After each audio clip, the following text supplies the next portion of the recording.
Break के बाद आपका खैर मकदम है। सीएम योगी ने ज़ईफ़ों के लिए पेंशन की रकम जारी की। लखनऊ में एक प्रोग्राम के तहत सीएम योगी ने 55.77 लाख ज़ईफ़ अफराद में पेंशन की रकम जारी की। करीब 836.55 करोड़ रुपए इस्तिफादा कुनंदगान के अकाउंट में जारी किए गए।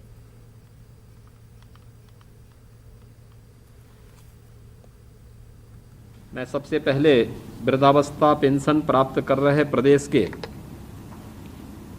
उन सभी 55,77,000 लाभार्थियों का हृदय से अभिनंदन करता हूं, उनका सादर अभिवादन करता हूं, क्योंकि सभी हमारे बुजुर्ग हैं जिन्हें आज इस पेंशन की सुविधा का लाभ प्राप्त हो रहा है।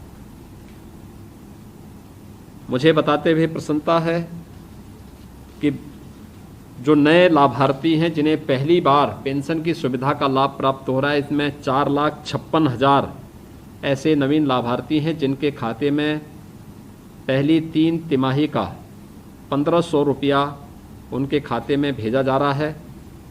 और विगत 4 साढ़े 4 वर्ष के दौरान प्रदेश सरकार ने 19,24,000 ऐसे नवीन लाभार्थियों को इस सुविधा का लाभ दिया है जिन्हें इससे पहले पेंशन की सुविधा से आच्छादित नहीं किया गया था।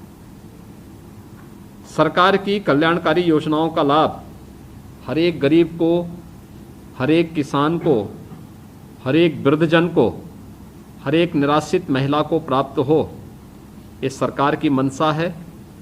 और प्रधानमंत्री मोदी जी ने इसी अभियान के क्रम में इन सभी योजनाओं के लिए मुक्त हस्त से सभी लोगों के लिए लाभ की योजनाओं को समय समय पर जारी भी किया है।